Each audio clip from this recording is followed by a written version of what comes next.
Muito bom dia a todos. Nós vamos dar início, então, à live Exportação de Serviços,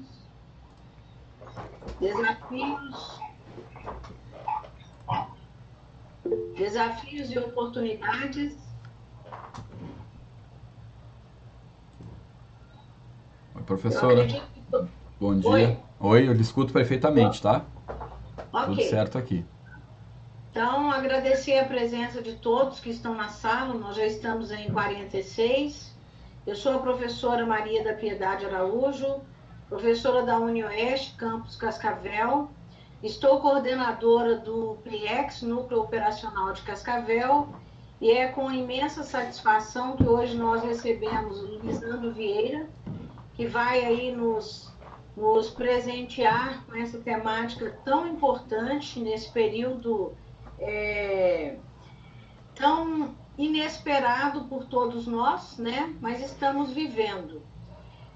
A live, então, Exportação de Serviços, Desafios e Oportunidades. O Lisandro Vieira é fundador e CEO do grupo WTT International, é especialista em pagamentos internacionais e comércio exterior de serviços e mercadorias. Está no mercado há mais de 25 anos. Também é palestrante e consultor de empresas de grande porte. Desde 2012, consolidou-se como uma das maiores autoridades no Brasil em serviços internacionais e Cisco-Serve.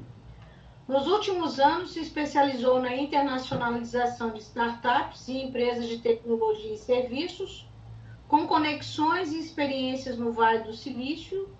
A partir de 2019, entrou em uma jornada de abertura de filiais em países da América Latina para apoiar as empresas brasileiras que querem expandir seus negócios para esses países. Então, nós estamos aqui no Núcleo Operacional de Cascavel. Essa live tem aí o grande objetivo de prospectar empresas que têm potencial para exportar serviços, para se entrarem, né, no programa do PEX e se qualificarem para exportação.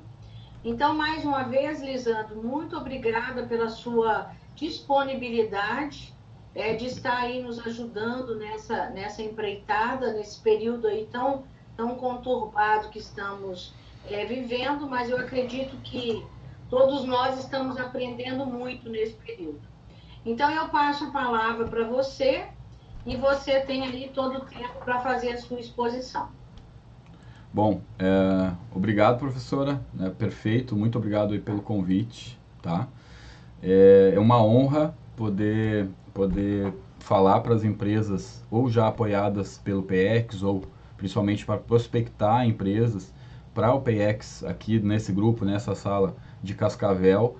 Mas eu, como um grande admirador da Apex, do trabalho todo da Apex e principalmente do programa PEX, eu defendo e incentivo empresas do Brasil inteiro, porque depois a gente vai disponibilizar isso nas redes sociais, né? Que procurem o núcleo da sua região e que entrem no programa, porque eu trouxe aqui uma história fictícia, né, professora, para contar, sobre, inclusive, inspirado em empresas, história essa inspirada em empresas que participaram do programa e que lograram muito êxito, né? Empresas que começaram a exportar durante o programa e que hoje já estão em mais de 20 países exportando serviços e tecnologia. Então, antes de começar, eu gostaria de reforçar esse conselho, esse incentivo para que as empresas procurem participar do programa, porque é um diferencial muito grande na sua história, na sua trajetória de internacionalização. E eu, como profissional e como pessoa também, né, sou um fã desse trabalho, então parabenizo a professora, o Junei, todo o time de extensionistas do PEX Cascavel e região e do Paraná, e estender o meu parabéns a esse trabalho tão digno, tão importante para o Brasil, né, que eu chamo as categorias de base da exportação, né, o pessoal que pega o exportador desde antes de exportar ou do começo da sua trajetória e ajuda a se preparar para a gente conquistar mais mercados aí fora do Brasil. Então, contem com a gente sempre. Professor, agora eu vou organizar a minha área de trabalho. Só me confirma, por favor, quando estiverem visualizando a apresentação, tá bom? por favor. Ok. Deixa eu ver essa aqui. Está aparecendo aí a tela para todo mundo? Está começando. Eu vou jogar isso para cá. Ok. Será que tá todo mundo aí vendo a apresentação agora? Logo da PX. Está carregando. Está carregando. Agora sim, carregou. Okay. Bom, então vamos lá. Esse evento, né, ele é parte ainda não integrante do programa, mas para incentivar e captar empresas para o programa de qualificação para exportação. Tem o nosso apoio aqui do WPM, depois eu vou nos apresentar muito rapidamente, da UniOeste. É uma iniciativa da Apex Brasil, do MRE, né, e do governo federal. O nosso assunto hoje é exportação de serviços, desafios e oportunidades. Para quem quiser ver a postagem no LinkedIn e clicar, para quem tiver o material, tá? Aqui quem está na live vai receber do pessoal do PX o material. Já enviei o link para o Gilney, tá, professor? Para quem estiver vendo pelo YouTube, vai ter o link desse material na descrição do vídeo, né? E aí quem estiver no material quiser ver no LinkedIn a postagem, né? Basta clicar aqui. Ele vai abrir a postagem já no LinkedIn e depois eu vou colar aqui alguns links úteis que eu vou mostrar durante a apresentação. Então isso aqui é só uma instrução, uma orientação sobre material, porque normalmente, né, o pessoal pergunta depois, esse material vai ficar disponível? Sim, todo o material aqui vai ficar disponível, tá, professora? Para o pessoal daí também, para o pessoal acompanhar depois via internet. Então, o que a gente vai abordar hoje?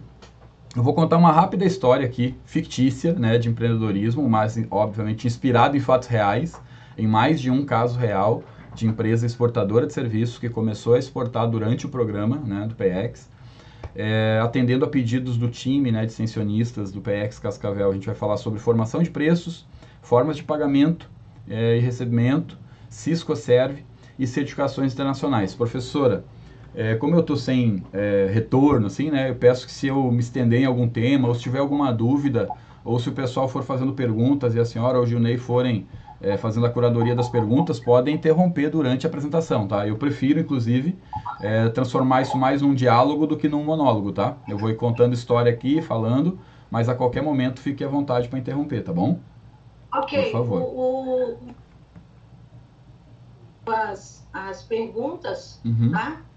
E aí também, se ele considerar pertinente ali que as perguntas sejam colocadas durante a sua apresentação, aí ele faz isso. Perfeito. Sim, okay? se tiver alguma ali dentro do contexto de um slide que a gente está falando, ou falou há pouco, pode jogar, tá, Gilney? E aí a gente para e, se for o caso, deixa para o final ou já responde na hora, tá? Mas eu gosto de fazer bem interativo. Então, aqui explicando... Aqui. Claro, por favor.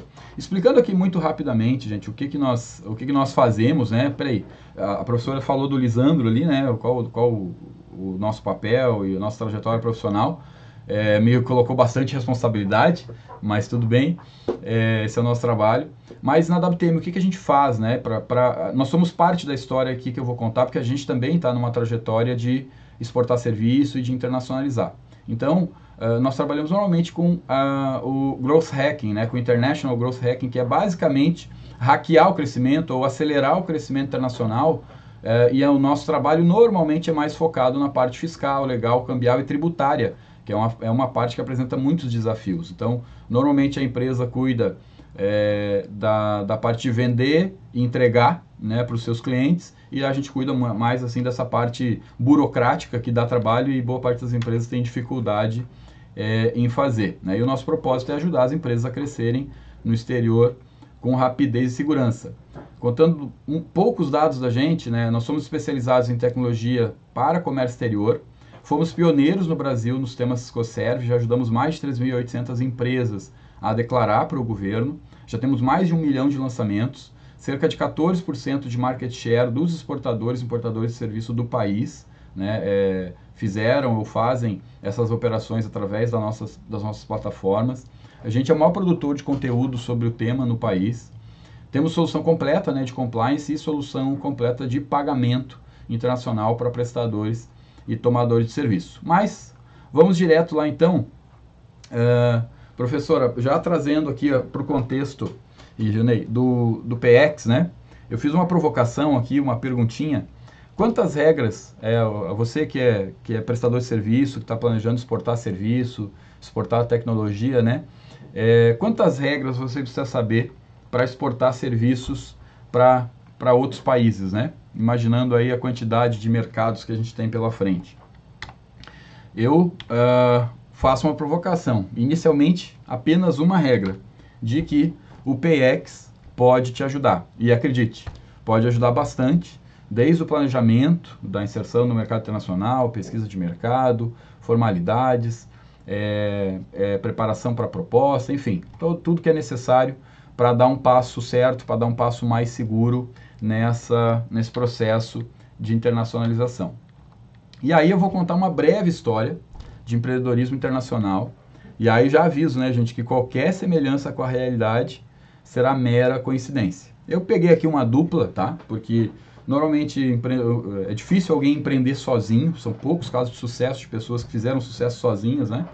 Então, normalmente, alguém que tem uma ideia, né, o founder de uma empresa, busca um co-founder, busca sócios, investidores, busca pessoas para lhe ajudarem. Às vezes é um, às vezes é dois, às vezes é bem mais gente, mas eu peguei aqui uma dupla porque normalmente, pelo menos, são dois os empreendedores que estão aí planejando conquistar clientes, conquistar mercados. E aí eu peguei dois personagens que o pessoal que é pelo menos da minha faixa etária vai lembrar, né?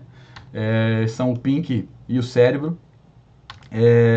Eles se conheceram e fizeram um plano. Eu não sei se vocês lembram quais eram os planos do Pink e do Cérebro, mas normalmente eles planejavam conquistar o mundo. Assim como planejam empreendedores, sonhadores, eu posso me incluir nesse time, posso fazer parte dessa dupla, vamos dizer assim, porque na própria WTM eu brinco que eu sou o Pink, né? Eu sou o cara que quer ir, que quer... A gente já foi ano passado, abriu filial no México, abriu esse ano, antes da pandemia, filial no Peru. Já estamos indo para a Europa, abrindo filial lá. E eu sou o Pink, eu sou super motivado, o que quer abrir, o que quer fazer. E aí vem o Cérebro nosso, normalmente do financeiro, né? Fazendo algumas contas, segurando um pouco o ímpeto do comercial, né? Mas normalmente são aí dois ou mais empreendedores se juntando para conquistar o mundo. E aí aqui na nossa história, essa dupla de empreendedores planejava vender software para América Latina, América do Norte e Europa. Os dois eram grandes vendedores, mas o que será que eles não sabiam sobre os desafios que os esperavam no mercado internacional? Aí, gente, para quem é da área, principalmente de vendas ou tecnologia, é muito comum o termo pipeline, né, ou o termo funil de vendas, ou CRM, né? Aí tem Salesforce, Pipedrive, HubSpot, uma série de ferramentas, né, em que as empresas, as pessoas podem organizar os seus processos comerciais, e eles normalmente é dividido em fases. E eu aqui coloquei 4 fasezinhas básicas de um processo comercial, em que os nossos amigos aqui planejaram um International Sales Pipeline, né?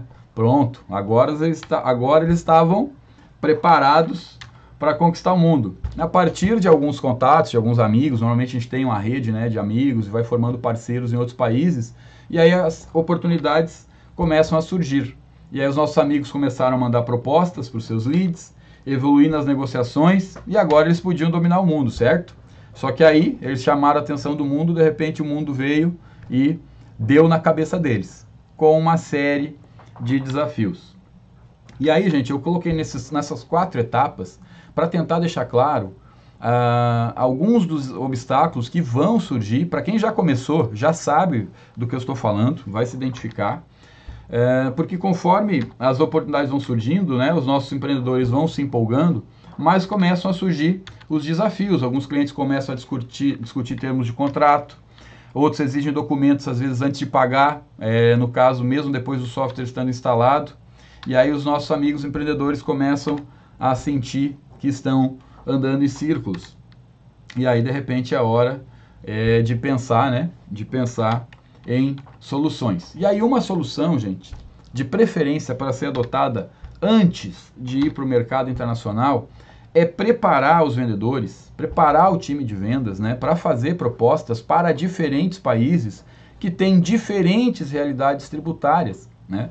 O time de vendas precisa saber sobre imposto, sobre meio de pagamento, sobre acordo de bitributação, sobre a Receita Federal, né, administração tributária interna de cada país, sobre os documentos exigidos e outras características de cada país. Porque isso, gente, vai impactar lá na frente, lá na fase de billing, na fase de faturamento, você vai faturar $1.000 e de repente não vai chegar a $1.000. Ou você vai faturar $1.000 e vai gastar $500 com taxa de banco, com documentação, com legalização de documento, né? Então é importante preparar o time de vendas. Olha, por exemplo, para quem está aqui no Brasil, vender para o México não é a mesma coisa que vender para os Estados Unidos. Aqui, aproveitando as duas bandeirinhas que aqui estão, né? México tem acordo para evitar a bitributação com o Brasil, Estados Unidos não tem, então já são, a Colômbia não tem, a Argentina tem e por aí afora, né? Então é importante preparar o seu vendedor, o seu time de vendas, ou às vezes o dono da empresa, quando a empresa ainda é pequena, ele precisa saber um mínimo de qual é o tributo, quais são os tributos, quais são as alíquotas em cada país, né? E qual é o custo de receber dinheiro naquele país. Então, formação de preço, né? Considerando os custos, as taxas, as reduções de impostos, os meios de pagamento, o spread cobrado na conversão das moedas, isso tudo é importante. Formação de preço, daqui a pouquinho a gente vai ver mais, é um dos tópicos nossos de hoje. É importante ter suporte ao time de vendas para criar e validar propostas, e é importante ter preparo para responder dúvidas dos clientes, porque afinal, muitas vezes, a gente teve um caso de uma empresa daqui de Santa Catarina que começou a exportar, por exemplo, para o México, e o perfil de cliente deles não era um perfil de empresa habituada a importar serviço lá no país dela. Então ela não tinha práticas de fazer contrato de câmbio, não tinha práticas de declarar tributo, de recolher tributo na fonte sobre remessa internacional. Então o cliente pode vir a ter dúvida, né? Eu ouço muito aqui, o dólar tá alto, então tá bom para quem exporta. Gente, se para quem exporta daqui do Brasil, por exemplo, o dólar está alto, de repente para quem importa lá no México, o peso mexicano subiu, né, de 18 para 24 pesos também. Desculpa, o dólar subiu de 18 para 24 pesos mexicanos, então também ficou mais caro para o mexicano comprar dólar para mandar para a gente. E aí se tem o custo da moeda, né, a cotação, mais o custo da remessa, mais documentação, o que acontece na prática, gente? Na prática. Nenhuma empresa brasileira que tenha ciência do que custa e do trabalho que é importar serviço, vai preferir importar serviço se tiver um fornecedor nacional. E nenhuma empresa do México vai preferir importar serviço do Brasil se tiver um fornecedor mexicano que faça mais ou menos pelo mesmo preço, mas tenha uma burocracia muito menor. Então, cuidado, né? Quando a gente for vender para outros mercados, nós precisamos nos preparar. Eu brinco assim, para dar uma experiência de pagamento Netflix para os nossos clientes. Poxa, somos Brasil, queremos exportar, queremos vender, mas não adianta nada a gente vender, prestar um bom serviço e dar uma experiência de pagamento ruim para os nossos clientes. Podemos pegar, por exemplo, nós, aqui brasileiros, como usuários do Netflix. Quase todo mundo tem, ou já teve, ou já usou a senha de alguém, pelo menos, do Netflix, certo? Nós sabemos que o Netflix não é uma empresa brasileira, né? É uma empresa do exterior. Mas nós não temos trabalho nenhum para pagar para o Netflix. É tão fácil pagar para o Netflix que eles dobram o preço da assinatura e a gente nem percebe, né? Que isso aconteceu comigo faz pouco, não sei se aconteceu com vocês também, né? Mas imaginem se a Netflix obrigasse cada um de nós, usuários, a fazer uma remessa posterior. Se o preço dela fosse fixado em dólar, já teria subido quanto a mensalidade nos últimos meses, 40% esse ano, a gente talvez já tivesse cancelado. E se fôssemos uma pessoa jurídica contratando, que teria que declarar o Siscoserve, emitir uma guia de imposto, 4, 5 guias de imposto, no caso aqui do Brasil, a gente, assim, 99% dos usuários teria cancelado. Então eu sempre faço a provocação de exportadores brasileiros, não precisamos só ter um bom serviço, prestar um bom serviço. Precisamos também pensar numa boa experiência de pagamento para o nosso cliente estrangeiro, ok? Só me dá um ok, Gilney, professora, se continuam ouvindo bem aí, se o áudio está ok, só para eu continuar aqui. Está ok, Lisandro. Ótimo, obrigado. Então, isso na fase comercial, tá, gente? Na fase de negociação, costumo recomendar aos nossos clientes, né, que estejam preparados nessa fase, porque assim, normalmente você manda uma proposta, $1.000, e aí o seu cliente vem e diz, olha, eu gostei do teu produto, do teu serviço, mas eu quero negociar o preço, eu quero negociar um desconto, ou eu quero negociar o tributo, né, para saber se o tributo é por conta do credor ou do devedor. Como assim? Olha só, para quem já foi, por exemplo, para os Estados Unidos, sabe que se você vê um lanche do McDonald's lá por $10, por $1, por $5 no menu, na telinha lá atrás dos atendentes, se lá estiver $10, nós sabemos que não vamos pagar 10 dólares. Que nós vamos pagar 10 dólares mais o imposto, não é isso? E aqui no Brasil, se um lanche for 10 reais, nós sabemos que nós vamos pagar 10 reais. Então, aqui no Brasil, o imposto é por conta do credor, ou seja, é por conta de quem está vendendo, né? Lá nos Estados Unidos, o imposto é por conta do devedor, é por conta de quem está comprando. Vejam, são culturas diferentes. Então, será que, de repente, quando a gente faz uma proposta, né, será que está ficando claro por conta de quem vai ser o tributo? E às vezes, gente, infelizmente o exportador de serviço deixa para descobrir essa dúvida lá no final, quando a proposta já está avançada, quando já está negociando ou fechando o contrato. Então é importante, na fase de negociação, saber o impacto do tributo ser por conta de um ou de outro. Ah, Lisandro, meu cliente pediu para... Eu estou exportando para o Peru, meu cliente falou que é 15% de imposto retido na fonte lá e ele quer deixar por minha conta. Ou seja, ele vai descontar 15% de mim, não vai chegar a $1.000 no Brasil, vai chegar a $850. Qual é o impacto disso? Você vai recuperar esse dinheiro? É possível recuperar? Isso já varia conforme o tipo de empresa. Tem uma série de variáveis aí. Então isso é importante a gente saber antes de montar uma proposta, para nem que seja escrever, olha, o imposto é por sua conta, ou o imposto é por minha conta, né? Identificar quando é possível reduzir esse tributo. Tem, por exemplo, a gente está no projeto agora para uma empresa, aqui é o contrário, uma empresa da Espanha vindo para o Brasil.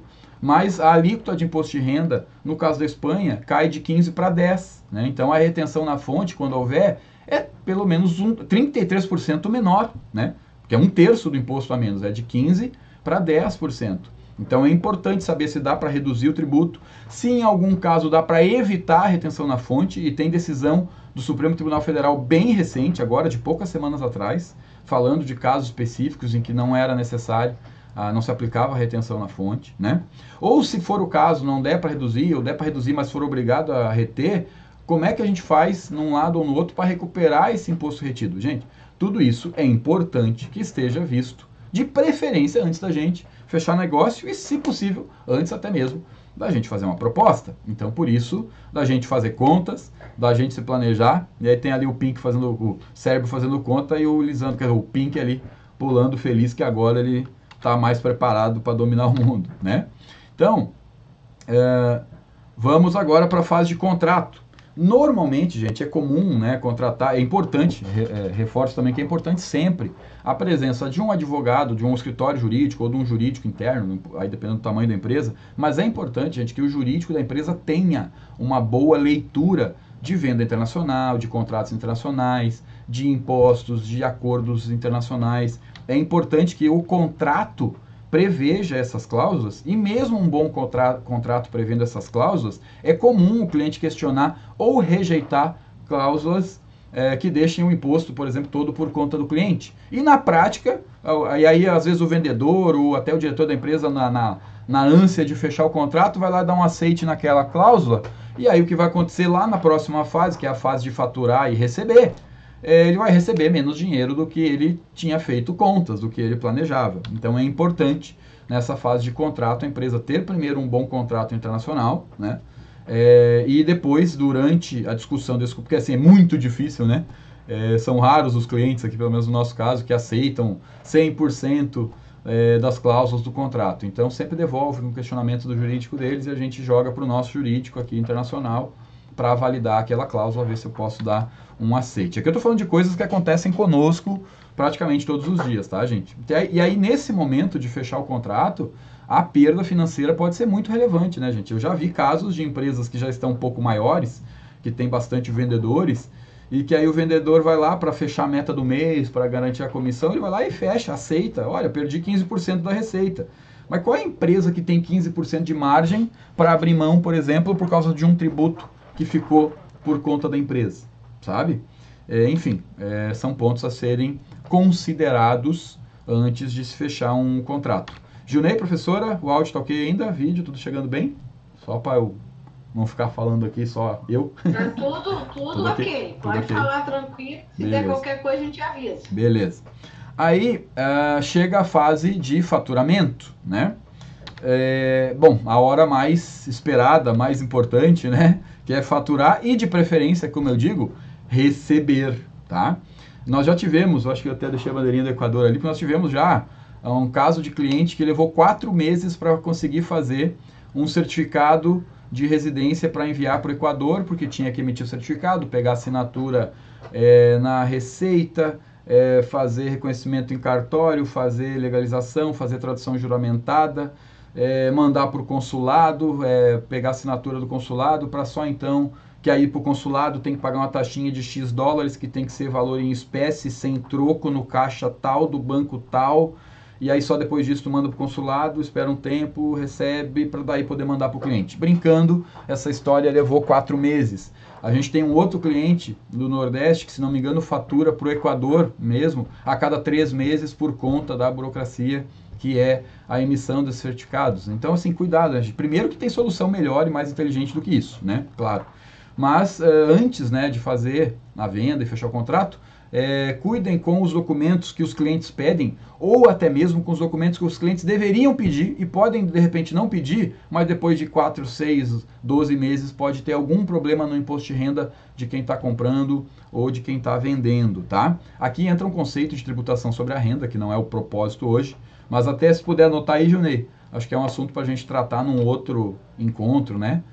A tributação sobre a renda nesses países. Não é propósito específico, a gente vai falar um pouquinho, mas é um assunto legal para a gente falar no outro fórum aí. Bom, alguns dos maiores desafios surgem justamente no melhor momento, né? Gerar invoices com dados precisos e garantir que cheguem ao cliente. Gente, uma das coisas mais negligenciadas no comércio exterior de mercadorias e de serviços é um documentinho quase sem importância, entre aspas, esse sem importância, tá? Chamado invoice. Por quê, gente? São poucos os sistemas para geração de invoice. Inclusive, só para dar um spoiler aqui, tá? A WTM está desenvolvendo um sistema, já em estágio avançado, para geração de invoices, que professora e Gilney serão colocados à disposição gratuitamente para as empresas apoiadas pelo PX, já anuncio de antemão, ok? E também para uso e treinamento dos profissionais extensionistas do PX, para que eles possam emitir invoices de teste e ensinar os clientes a emitir uma invoice, porque claro que não é esse exatamente o propósito do PX, mas é um dos, né? Ensinar os clientes a ter uma boa invoice, ter um documento, emitir um documento em boa ordem, perfeito? Que é uma das coisas mais negligenciadas. Só para ficar aqui no Sul, eu vou dar um exemplo. Tem até um colega com a gente aqui, o Rogério, né? O Rogério Martins, consultor também de empresas da New Way. O Rogério outro dia nos trouxe um cliente que é um porto aqui do Sul, que estava pagando uma fatura, uma invoice, de 100 mil dólares mais ou menos, tá? E o banco conseguiu induzir esse cliente, mesmo contra a vontade do cliente, a classificar numa natureza, por conta da descrição ruim da invoice, numa natureza de câmbio, que fez com que esse cliente pagasse, era uma invoice que ele estava pagando, com que o cliente pagasse 230 mil reais a mais de imposto. Perfeito?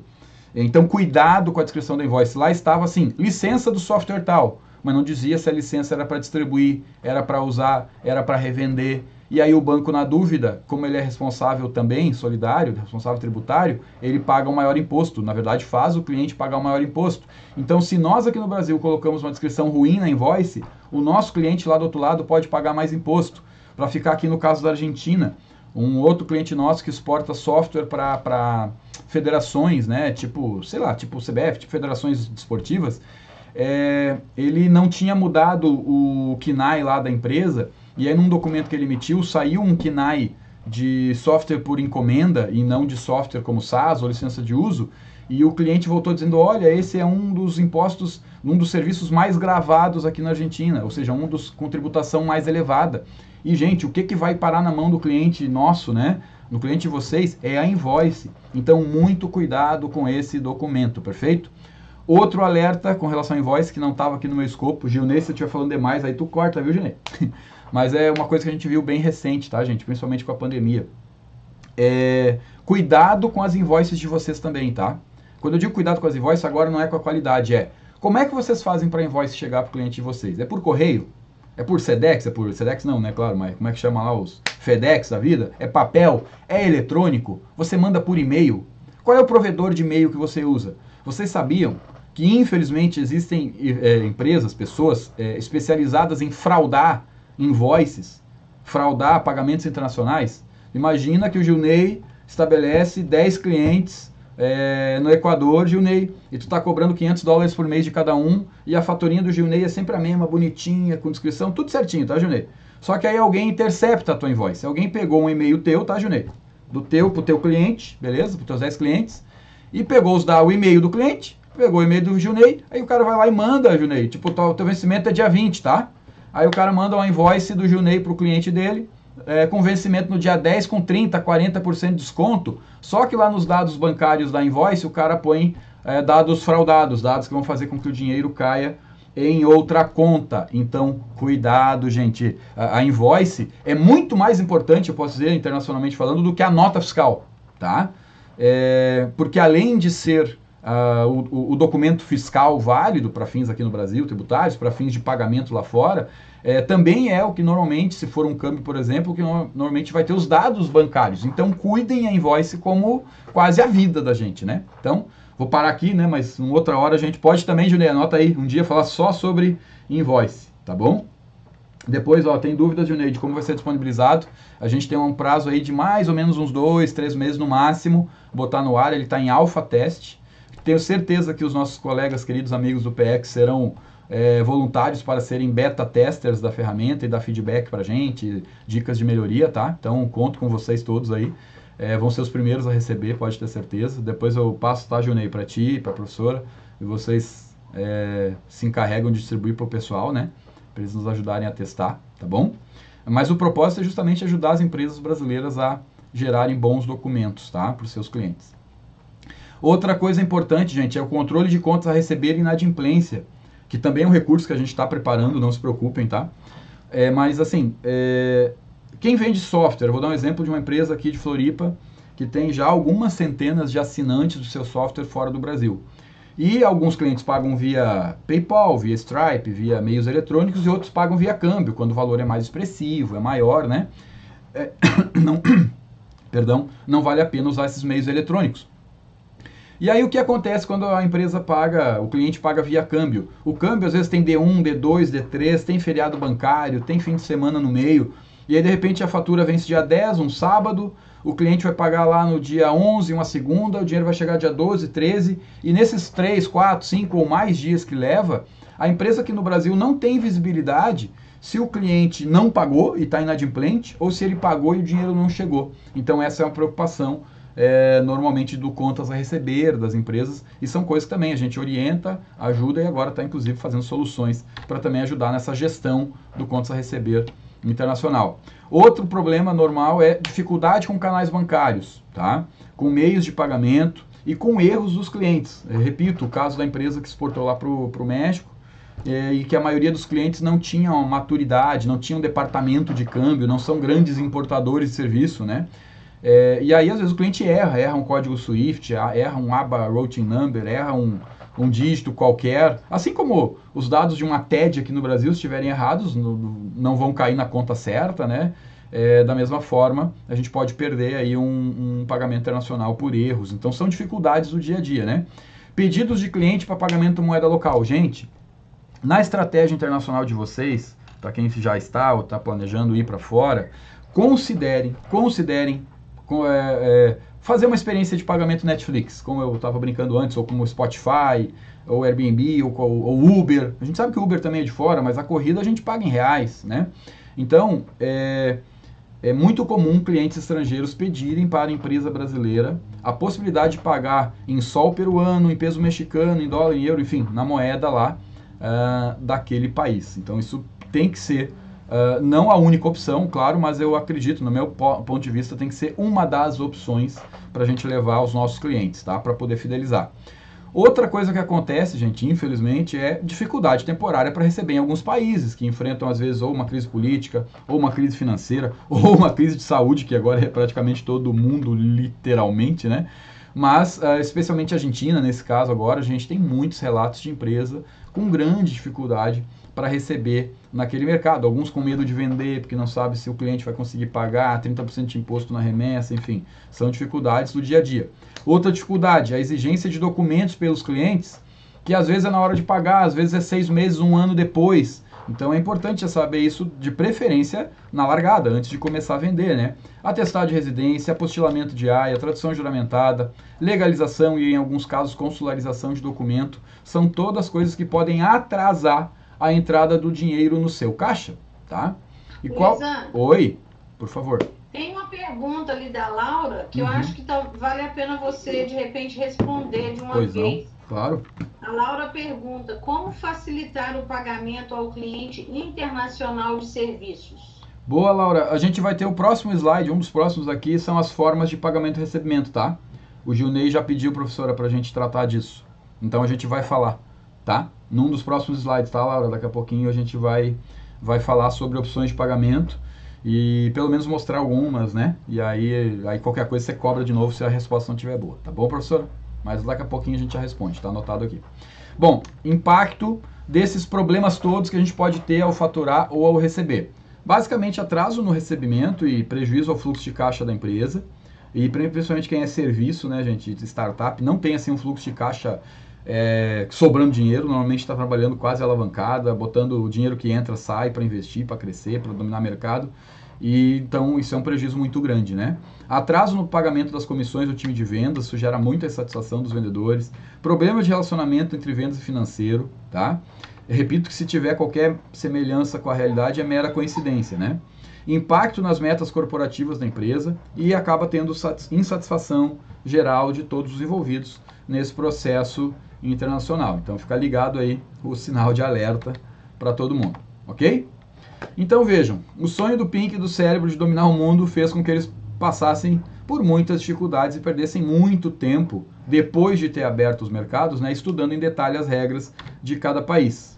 Com um pouco de sorte e muita percepção, eles rapidamente se deram conta de que não seria escalável crescer dessa forma.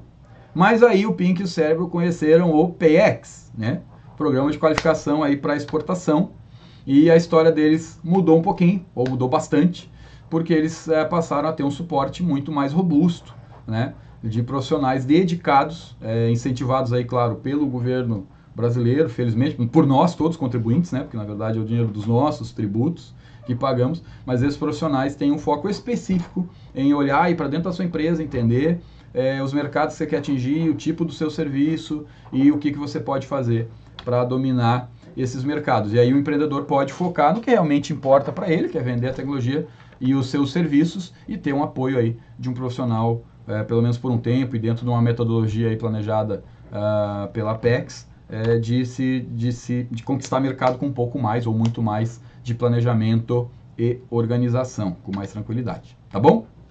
Bom, aqui só para dar uns dados, né, que tem o lado bom e o lado ruim desse dado aqui, né? As dificuldades do Pink e do cérebro não são surpresa para ninguém, porque aqui na América Latina nós somos muito bons em complexidade tributária, tá, gente?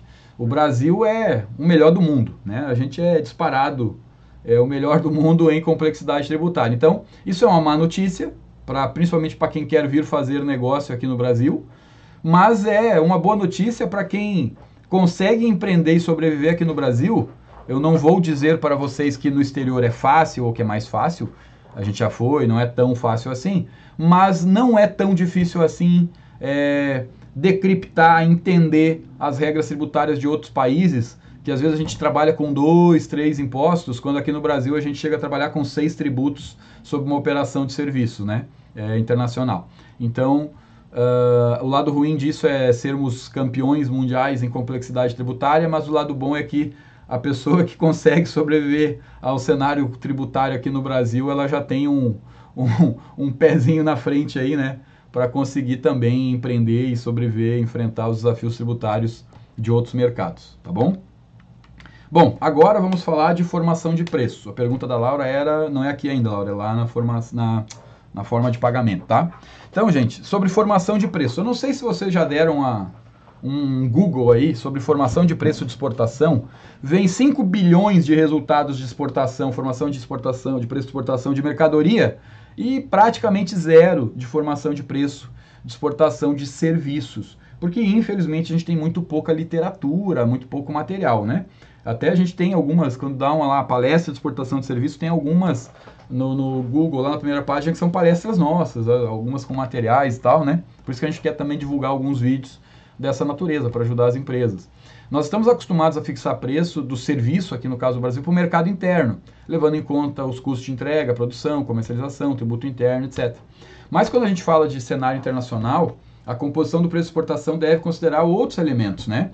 E excluir alguns que não incidem nas vendas externas. A determinação de preço é um dos aspectos mais importantes e decisivos para a gente conquistar e permanecer nos mercados. E fixar pela primeira vez, gente, o preço é muito importante, porque depois é um pouco mais difícil de você revisar com o cliente um contrato, chegar e dizer que vai aumentar um preço, porque você não tinha calculado certinho os tributos, né? Então é bom se planejar antes. E aí aqui eu coloquei alguns itens a considerar, gente.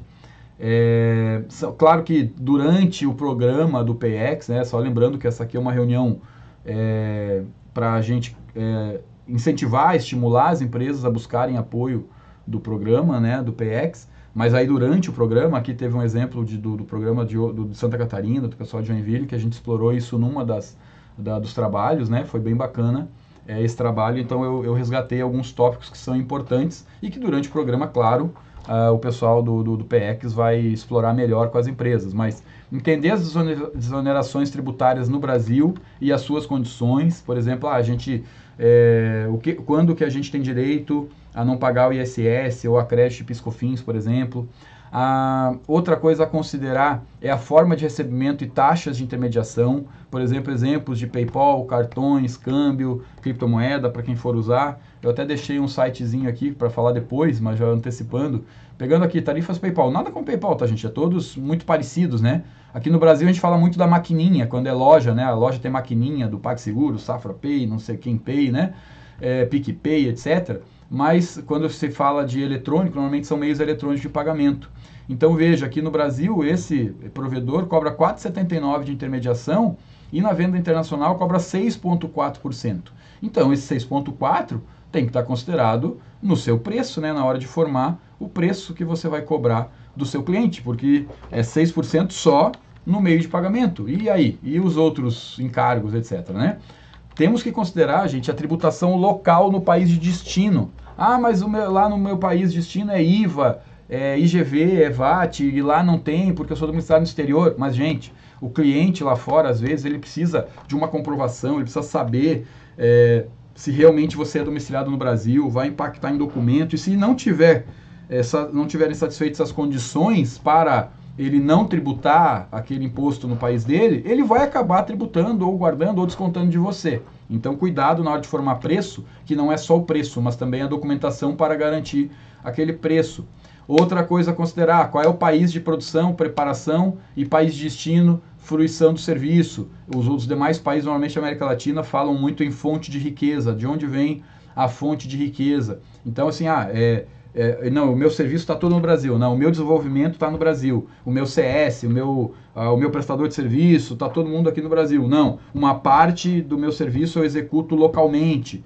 Isso vai impactar no preço, vai impactar na tributação. Quais são os custos do meio de pagamento para o cliente? Eu pago 6,4 de PayPal. No meu caso do PayPal, o cliente não paga nada. Mas se for câmbio, o cliente lá no Peru vai pagar 50, 60 dólares por contrato de câmbio. Então, é um custo adicional para ele. Então, eu tenho que pensar isso também, tá? Porque senão vai faltar um cliente dizendo, eu vou descontar de você tudo que me custar para te pagar. Eu vou te pagar os $1.000 que eu prometi. Aí daqui a pouco ele desconta 60 ali, mais 30 aqui, mais 10% de imposto, 15, acaba sobrando muito pouco, tá? Não são raros os casos de empresa que fatura lá $1.000, achando que vai chegar a $1.000 e chega 800, 700, 600, tá? Tributo sobre a renda retido na fonte pagadora. Então veja, uma coisa é o tributo sobre o consumo, né? IVA, IGV, etc. Outra coisa é o tributo sobre a renda. Normalmente a renda é de quem está vendendo, prestando serviço, né? Claro. Mas a fonte pagadora lá no nosso país cliente pode ser obrigada pela sua administração tributária, pela sua, entre aspas, Receita Federal local, a reter uma parte daquele tributo, tá bom? Outro item a ser considerado é a hipótese de redução, isenção ou a recuperação. Se é possível recuperar esse imposto aqui no Brasil e quais seriam as condições para recuperar esse imposto aqui, tá bom? Acordos internacionais, seus artigos e suas exceções. Os acordos internacionais que o Brasil tem com 30 e poucos países, boa parte deles aqui da América Latina e alguns da Europa, primeiro que os acordos não são todos exatamente iguais para todos os países, né? Mas esses acordos prevêem tipos de rendimento. E os tipos de rendimento estão previstos nos artigos, então é bom estudar esses artigos, saber qual é o seu tipo de rendimento, se o seu tipo de rendimento vai ter tributação na fonte ou não, tá? A burocracia nos países para comprovar a isenção, redução, recuperação. Tem país que exige só um certificado emitido pela Receita Brasileira, simples. Tem outro que exige uma legalização, tem outro que exige tradução, tem outro que exige consularização. E aí esse custo de consularização chega a 500, 600 reais por fatura, por invoice. Daqui a pouco isso inviabiliza a venda para aquele país, sabe?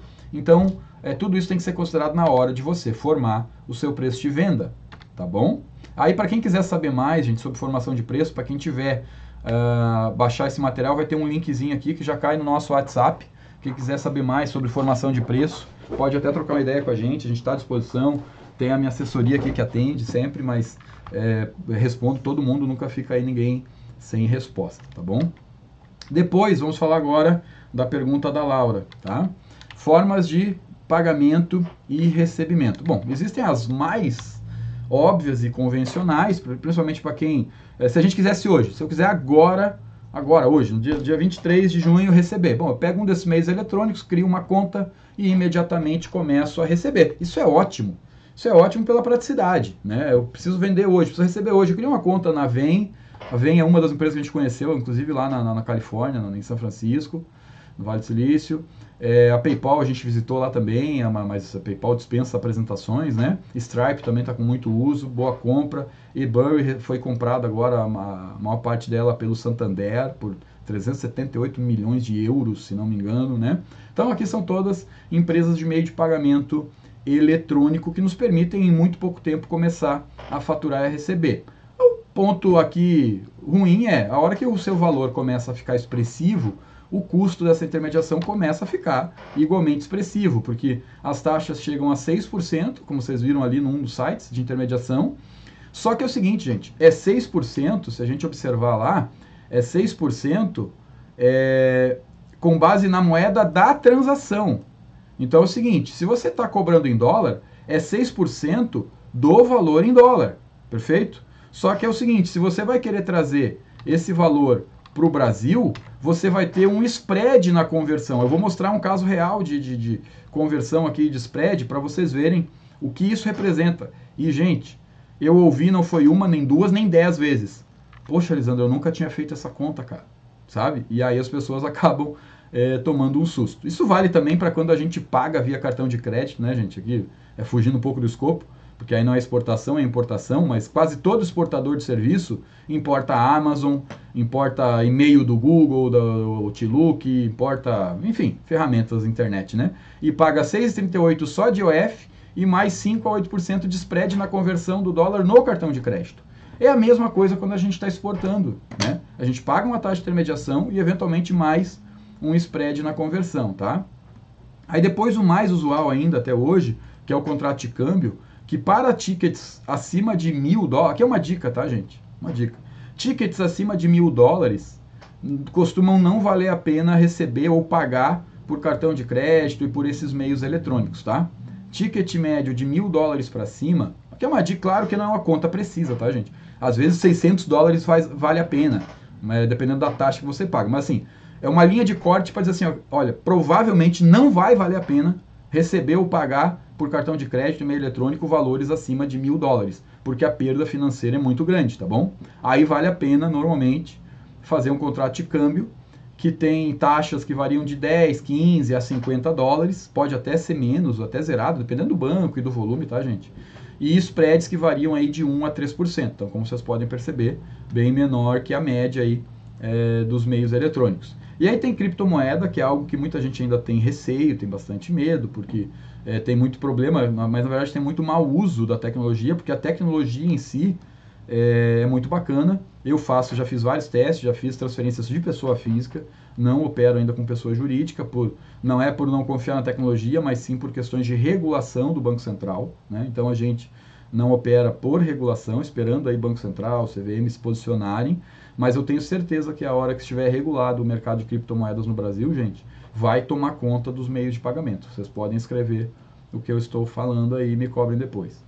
Bom, outra hipótese, daí a Laura, né, foi aqui já entrando na pergunta então, Laura, você pode ter gateways locais para coletas de recebimento.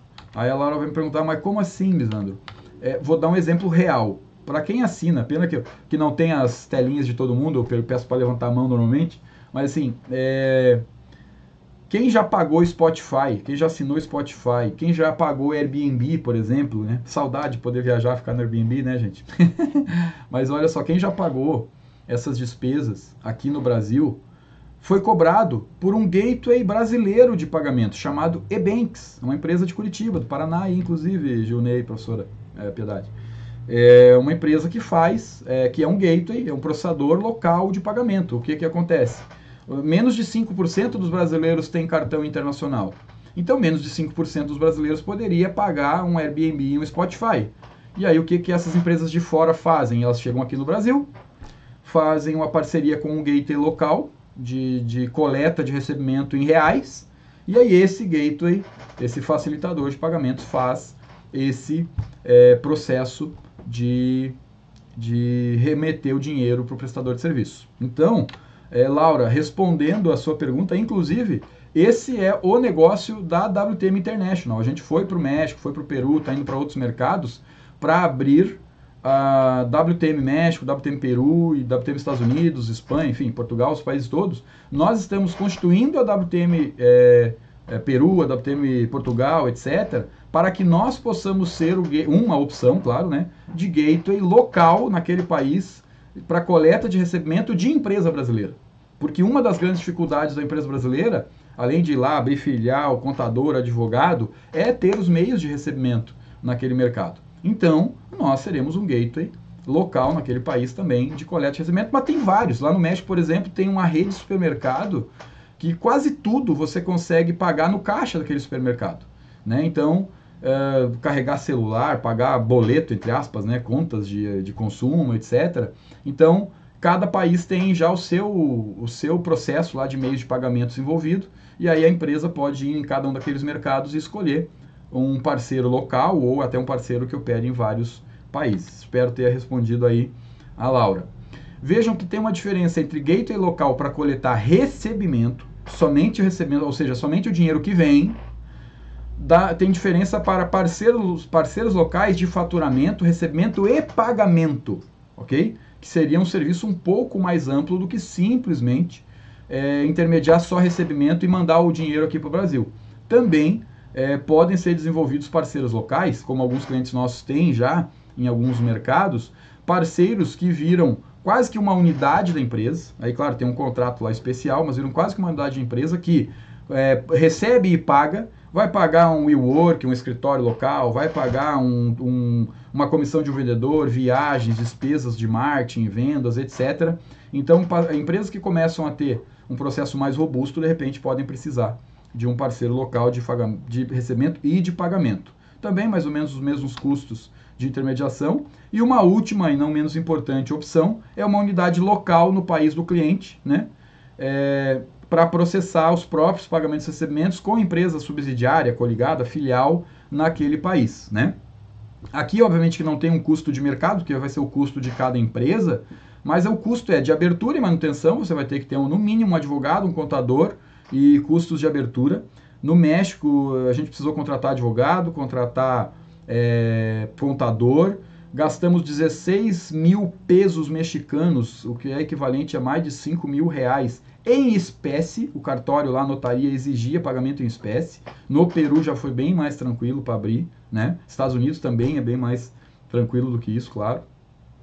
E aí você tem esse custo para abrir e depois um custo ou de funcionários, se você for contratar funcionários, e um custo, e eu diria também, gente, que risco de representantes locais. Por quê?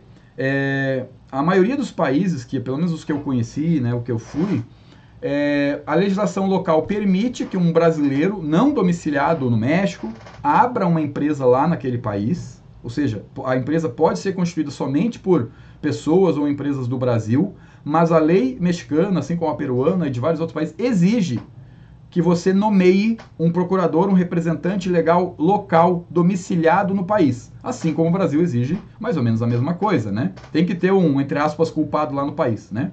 Então, na hora que você vai abrir uma empresa lá, você vai ter que colocar um representante local, e esse representante vai ter poderes de abertura de conta, financiamento, empréstimo, contratação, assumir dívidas no seu nome.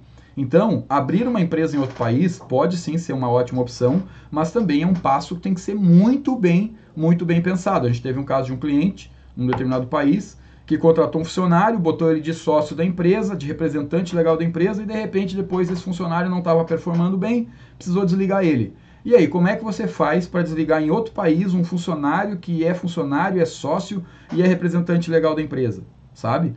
Aí outras empresas lá com problema com o contador dela naquele outro país, que ficou com uma dívida grande lá porque o cara não declarou, não recolheu direitos tributos. Então, assim, é bacana, é bem legal, mas tem que pensar bem antes de dar esse passo, tá bom?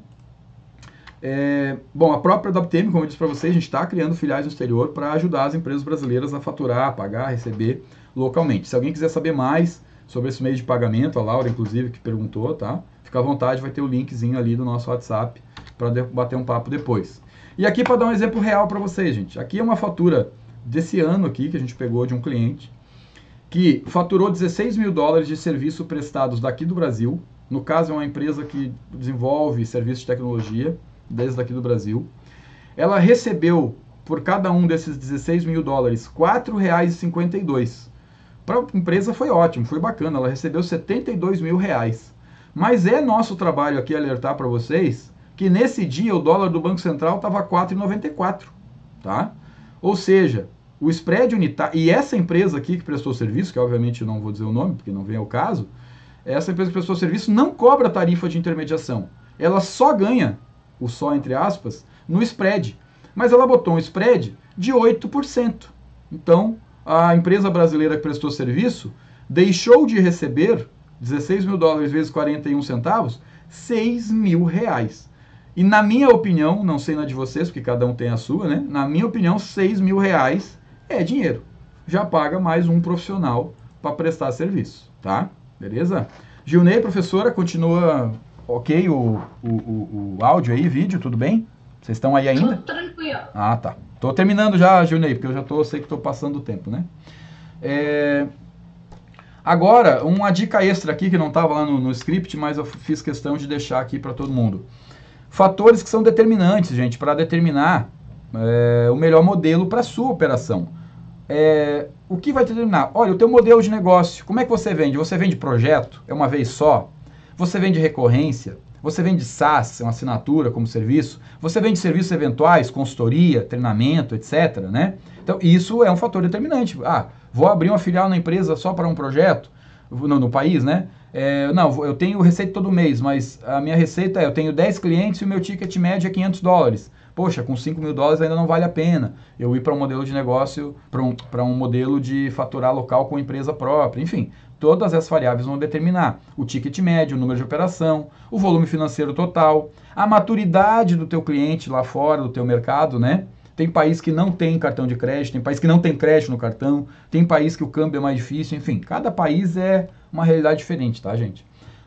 Depende também aí se tem acordo ou não para evitar a dupla tributação, da tua estratégia de crescimento naquele país, o regime tributário adotado no teu país de residência, no caso nosso aqui, Brasil. Aqui no Brasil, tu é do Simples, tu é do lucro presumido, tu é do lucro real, tu tem planos de migrar para o lucro real para poder aproveitar alguns benefícios, aqui entre aspas, que só conseguem ser aproveitados quando a empresa é do lucro real, né? Eu vou estudar o modelo tributário, acordo de tributo, mas eu sou do Simples. Putz, mas de repente algumas coisas não vão servir para quem é do Simples, né? Que são, aliás, pleitos para a gente fazer aí para o governo federal, né? Para facilitar um pouco aí a exportação de quem é do Simples, tá? E vai depender também do modelo tributário de cada país de destino, perfeito? Agora, Cisco serve, gente. Foi outro tema que os extensionistas pediram para a gente falar, tá? O Ciscoserve, eu não vou aqui me estender muito, eu vou deixar à disposição de vocês aqui um e-book gratuito que a WTM fez, gente, sobre o Ciscoserve. Tem um material bem rico aqui, tá? Bem vasto sobre o que é, tá bom? Sobre quem tem que fazer, quando declarar, o uso do Ciscoserve, como que funciona, quais são os módulos, qual que é o modo, tá bom? E Gilney, tá aí, Gilney, na linha? Só abre teu áudio aí, por favor. Opa, beleza, tô ouvindo aqui. Para não estender muito aqui o Ciscoserve, tá, Gilney? Olha só, tem um curso da WTM aqui, Conhecendo e Entendendo o Ciscoserve, que é bastante completo, tá? Tem vários módulos, ok? Tá vendo aqui? Tem vários módulos. Esse curso ele tem um investimento aqui, ó, mas eu vou passar para você e para a professora Piedade depois um cupom de 100% de desconto nesse curso, tá bom? 100%, repetindo, 100%, tá? Vai ser gratuito para as empresas apoiadas pelo PayEx e para os extensionistas também. Você pode, Maravilha. com perdão do trocadilho, estender para os extensionistas, tá? Tá bom? Então esse curso aí vai ter, tanto para as empresas quanto para os consultores, um benefício. E para as empresas, gente, também nós aqui pensando nas empresas que estão começando a exportar, a WTM disponibiliza o software para registro no Ciscoserve gratuito até as 100 primeiras operações da empresa. Então tem aqui free também para quem quiser, fica à vontade, tá? Aqui não é só para quem é do PX, não, esse aqui é disponível mesmo para todas as empresas brasileiras que estão começando a exportar. Esse é o nosso propósito, né? Ajudar essas empresas. Pois não, professora? É que a Maria Bertilde ali está perguntando como baixar esse material. Uhum. É só para lembrar que depois é só nos procurar que a gente vai disponibilizar aquilo que você disponibilizar para a gente, né? Perfeito, professora. Esse material, gente, ele tá num link que eu enviei para o Gilney, e aí vai estar com o pessoal do PX, e aí todo mundo que precisar pode pedir para o Gilney ou para a professora Piedade, para os extensionistas, e para o pessoal que assistir pela internet depois gravado, vai estar na descrição do vídeo, tá? Vai estar na descrição do vídeo no YouTube, o link também, tá bom? Bom, mas vamos falar rapidinho o que é o Ciscoserve e por que foi criado, né? O Ciscoserve, gente, ele é um sistema de comércio exterior de serviços, tá? É uma ferramenta que o governo brasileiro criou, é uma plataforma que foi pensada pelo Brasil, que já virou benchmark para vários outros países do mundo, inclusive do BRICS, né? E de vários outros organismos internacionais. Eu mesmo já vi o pessoal da... Alguém está com o áudio aberto aí, né? Eu já vi o pessoal da Organização Mundial do Comércio, o diretor de serviços da OMC, aqui no Brasil, acompanhando eventos do governo brasileiro sobre o Ciscoserve em Brasília. Porque o Brasil foi o primeiro país do mundo a criar um sistema para medir as operações de comércio exterior de serviços. Basicamente, toda empresa brasileira que exporta ou importa serviços, exceção feita a MEI e Simples, precisa declarar para o governo federal as suas exportações e importações ou as suas compras e vendas de serviços. Mas, Lisandro, para que isso foi criado? Para que serve isso? Eu vou mostrar alguns benefícios no próximo slide, tá, gente, disso. Claro que isso criou um ônus para as empresas precisam pegar as suas invoices, faturadas ou pagas, e declarar para o governo, né? Mas esse sistema foi criado para medir, para identificar aqui no Brasil quem tem potencial exportador, quem consome serviços do exterior, para que o governo brasileiro possa criar políticas públicas que incentivem o comércio exterior de serviços, ok? Esse é o propósito. Mas, Lisandro, isso já se tornou uma realidade? Vejam, eu vou elencar aqui para vocês, gente, alguns dos benefícios já previstos na 12ª edição do manual, aqui no caso de módulo de venda, tá? Aqui como estamos falando de exportadores, tá? Primeiro, IR zerado para agentes no exterior. Então, veja, gente, nós pegamos uma empresa que fazia software e chatbot, né, para exportar para vários países, e essa empresa contratou a primeira coisa, né, normalmente a primeira coisa que um brasileiro contrata no exterior é um vendedor, né, é um agente, um representante, um vendedor. E a empresa, felizmente, nos procurou antes de fechar esse contrato, e a gente deu a dica, olha, você está contratando um vendedor, esse cara vai ser um agente seu. E a gente, se você declarar esse pagamento no Siscoserv, se você fizer a invoice certinho, se ele fizer a invoice no caso certinho, você fechar o contrato de câmbio tudo certinho, nós conseguimos zerar o imposto de renda nessa remessa. Era um valor de alguns $1.000, ou seja, era um valorzinho expressivo, e um imposto de 10, 15 ou 25%, dependendo do país, sobre aquela remessa, é bastante representativo para essa empresa que está recém abrindo o mercado, né? Então, o custo de imposto para aquela remessa veio a 0%. Tá? E o que propiciou isso? Isso tem, gente, é baseado num decreto já assinado pelo atual governo, o ministro Paulo Guedes, presidente Bolsonaro, já saiu o decreto desse governo novo, já prevendo que o Siscoserv é o sistema onde as empresas precisam declarar essas comissões de agente para garantir o imposto de renda zerado nessas comissões de agentes de exportação de serviços e de mercadoria também, tá? Outros benefícios previstos, adiantamento de contrato de câmbio e adiantamento contra cambiais entregues. Basicamente eu fechei um contrato que é de 1 ano, por exemplo, com uma empresa de exterior, eu vou receber $5.000 por mês, então eu tenho $60.000 naquele contrato, eu posso adiantar esses $60.000 com um banco que faça esse ACC-SE, né? E aí o próprio Siscoserv, o próprio governo quer saber empresas que tomaram, que adiantaram, né, esse recebível, e elas precisam declarar e apontar ali no Siscoserv que usaram. Só que assim, a maioria absoluta das empresas brasileiras sequer toma conhecimento da existência desses benefícios, né? Aqui, gente, eu vou deixar nesse link para vocês, nem vou abrir agora para não me estender, mas tem várias instituições financeiras no exterior que são parceiras do BNDES aqui no Brasil e que podem ajudar também no financiamento aí de projetos de serviço, tá bom? Que não é mais só focado em engenharia, serviços de construtoras, tá? O BNDES está tentando estender bastante o leque, a carteira aí de fomento, né? A exportação de serviço. Aí tem o Fundo Garantidor de Garantia à Exportação, tem o PROEX, aqui eu não vou entrar muito, né? E tem inclusive alguns benefícios não previstos no manual do Siscoserv, como PIS/COFINS na prestação de serviço ao exterior com o ingresso de divisas, tá, gente? Aí é importante, nesse caso, quem for zerar PIS/COFINS, ser capaz de provar que o dinheiro veio de fora, isso normalmente é via contrato de câmbio ou algum outro meio que fique registrado que o dinheiro veio do exterior, né?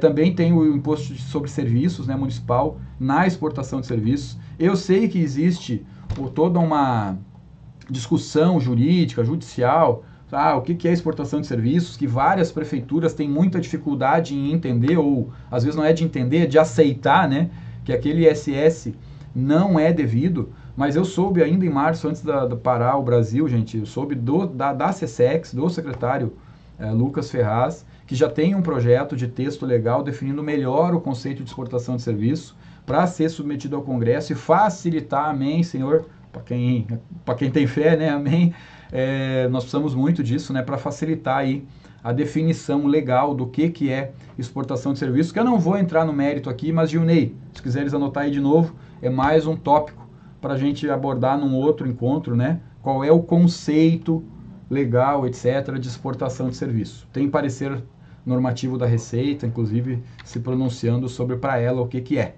E, gente, de cada 10 exportadores de serviços que a gente identifica, mais de 5, tá? 6 ou 7, estão pagando um ISS que não é devido, que não era necessário pagar.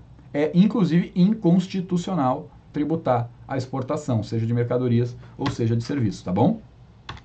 Bom, certificações, acho que a nossa hora já está um pouquinho adiantada, mas... Ô, Lisandro. Oi, professora, pois não?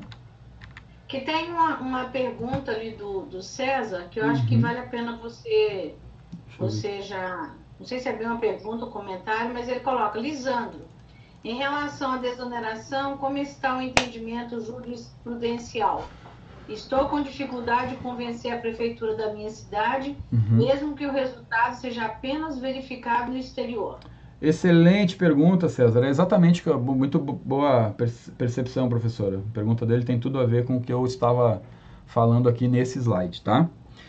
César, eu não vou estender demais, porque o propósito desse encontro não é exatamente um caso concreto de uma empresa ou de uma prefeitura, mas eu vou tentar dar algumas dicas legais aqui, tá, César? Veja, a pergunta que eu faço, César, é assim: o que você tem em mãos consistente para provar por A mais B para a prefeitura que realmente você tem consistência de que esse serviço é verificado no exterior? Eu vou dar um exemplo, tá?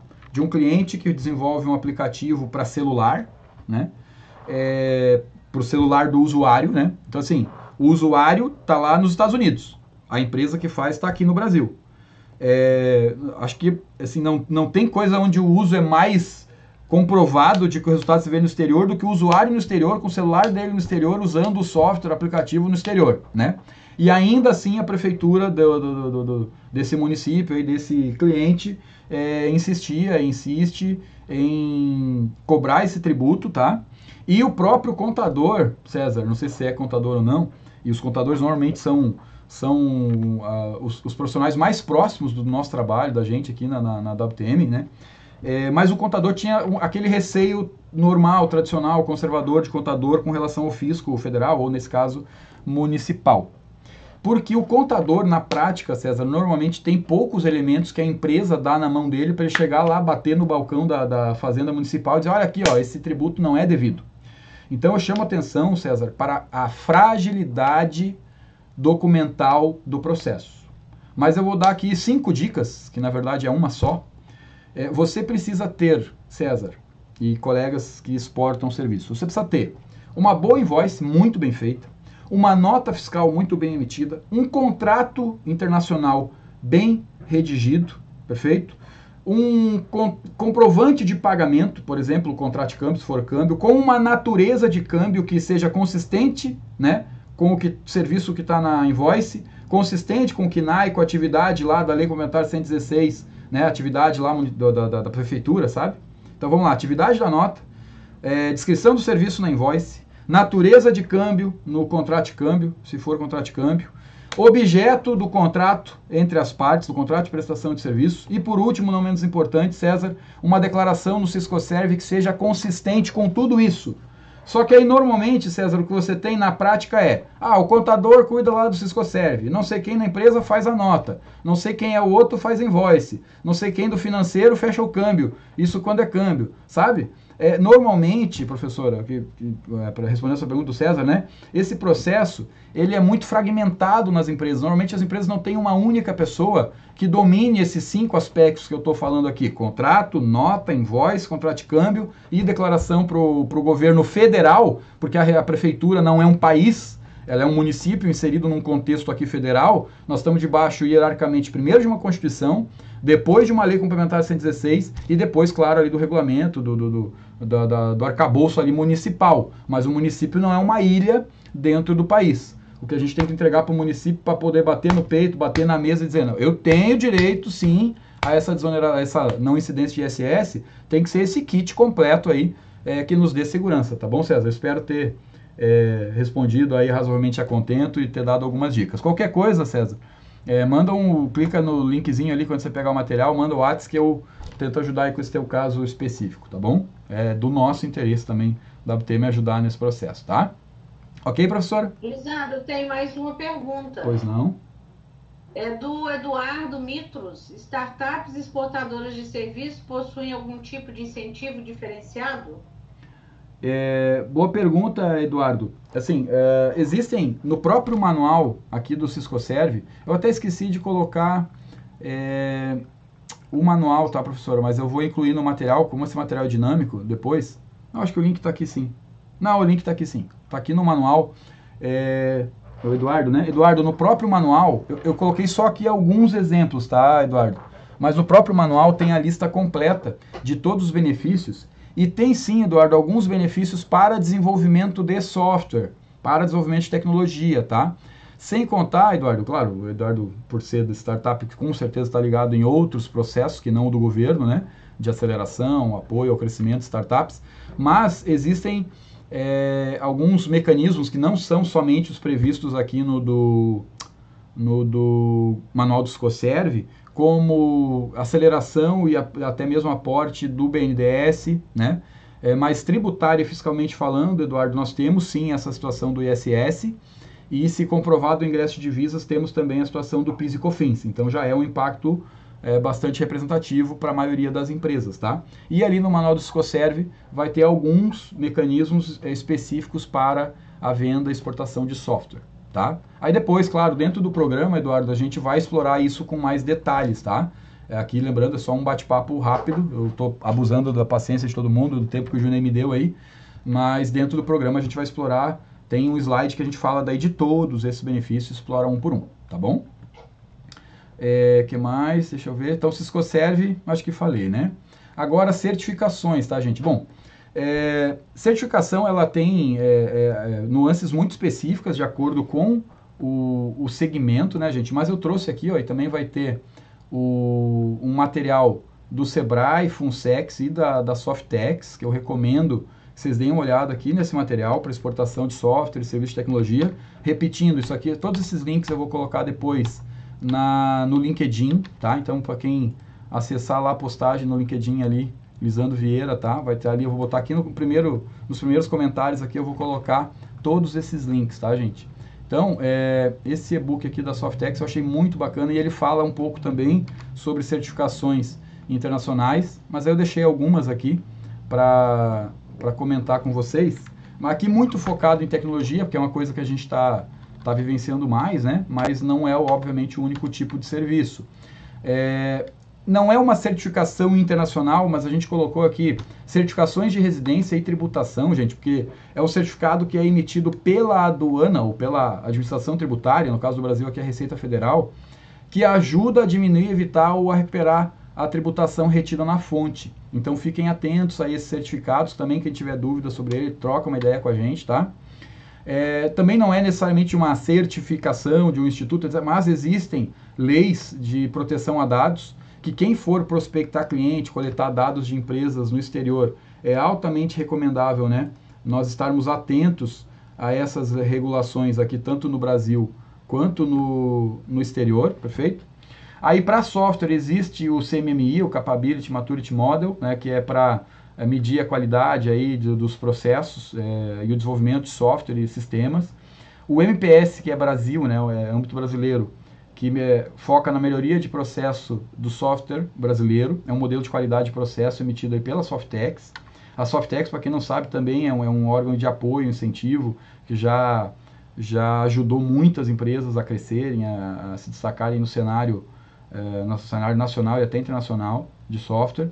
Tem ISO 9001, que descreve os requisitos, a qualidade que uma organização deve manter em seu sistema. O ISO tem o 9003, que é uma interpretação do 9001, que a gente nem colocou aqui. Tem o 20.000, que descreve as melhorias práticas para gerenciamento de serviços de TI. E tem o 27.000, que define melhores práticas de segurança para ajudar organizações a manterem seus ativos de informações seguros. Também está ligado lá à proteção de dados, etc. Bom, aqui tem os nossos dados, né? A gente tem o site, a gente tem a WTM Brasil aqui, que é wtmbrasil.com, mas a gente também está lançando o International Group, que é a nossa plataforma internacional, que depois vai ter também aquele recurso de emissão, controle, gestão e pagamento de invoices, tá?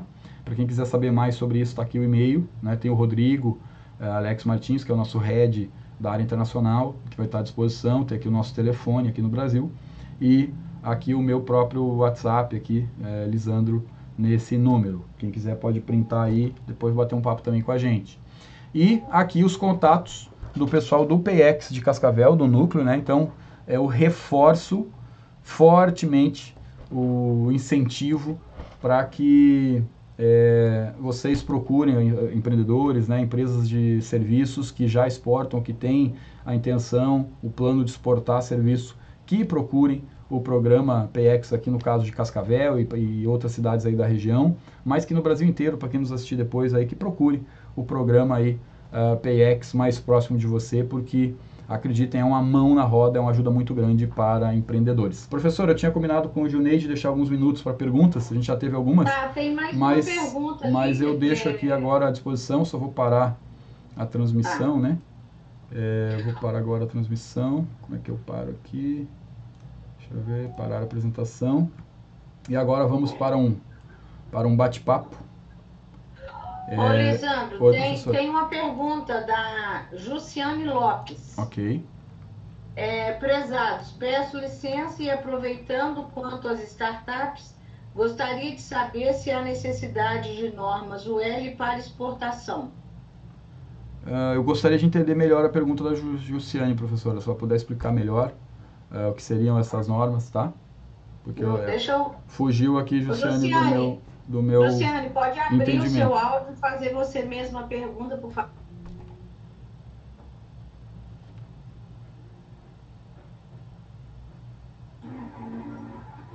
Olá, bom dia. Bom dia, Jussiane.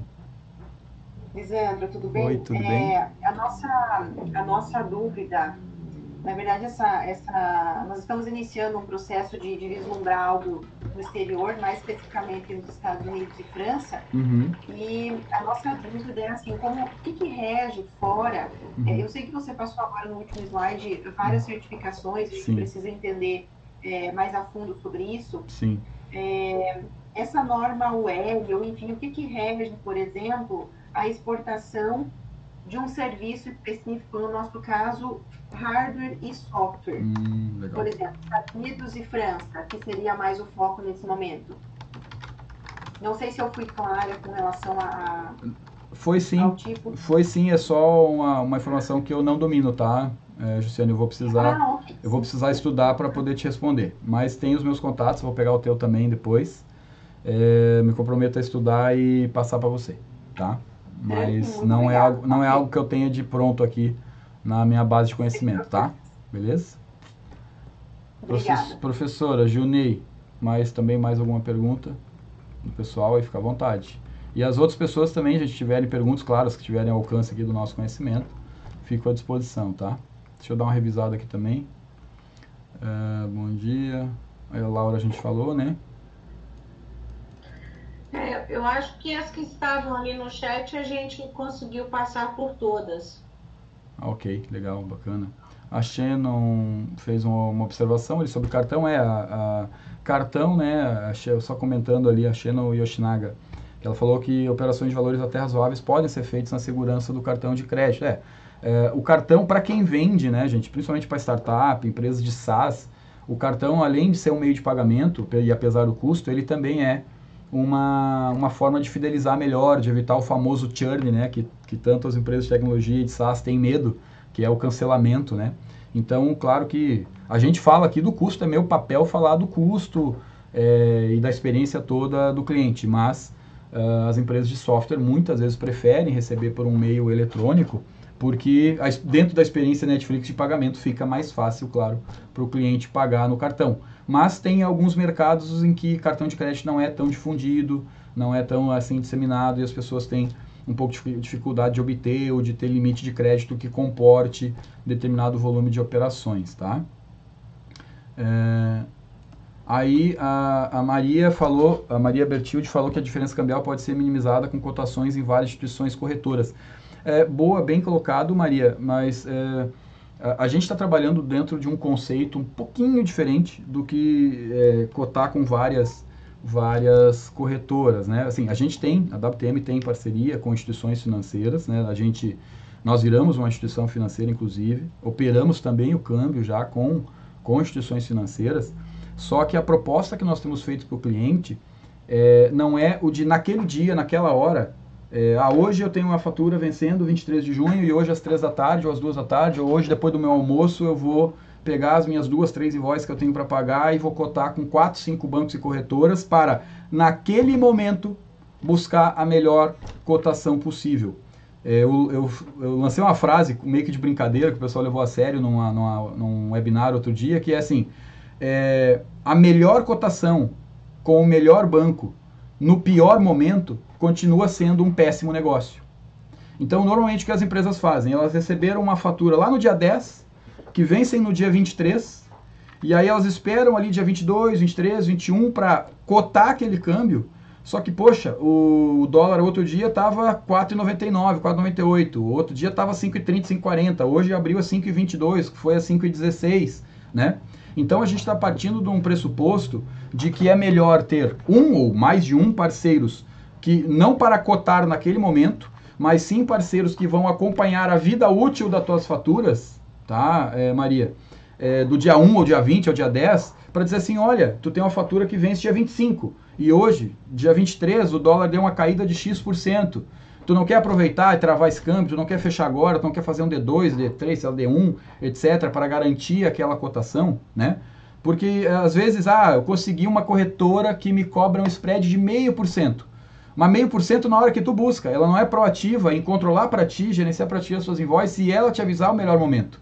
Porque 0,5% de spread num dia em que o dólar varia 15, 20, mais de 20 centavos, como a gente está vendo hoje, não é nada, não adianta nada. É 0,5% em cima de um dólar que já está alto para quem paga, né? E para quem recebe, também é importante ter uma boa gestão desse quanto a receber, do que o cliente já pagou lá fora. E eu conheço pouquíssimas empresas que controlam na exportação o momento em que o cliente pagou lá fora, e aí tem toda a trajetória do dinheiro lá, banco intermediário, banco não sei o que, banco aqui no Brasil, para daí o banco aqui no Brasil avisar a corretora, para daí a corretora avisar o exportador, para daí ele saber via Skype ou via e-mail, sei lá de que jeito, que o dinheiro chegou.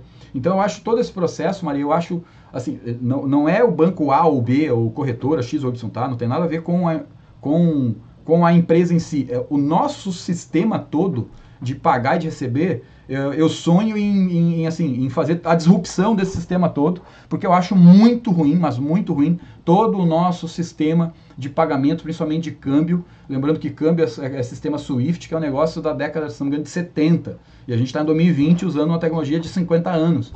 Eu particularmente não gosto dela. Agora, é o que tem, é o que a gente usa. E dentro do que tem e do que a gente usa, eu acredito mais em ter instituições parceiras para te ajudarem a achar o melhor dia, momento, acompanhar ali real time, mandar todo dia ali a cotação, disponibilizar uma ferramenta que você consiga, Maria, ver assim, olha, deixa eu ver o meu contas a pagar, quanto ele está em dólar, quanto ele está em euro, quanto ele está em reais agora. Se eu quiser clicar no fechar agora aqui, quanto que está?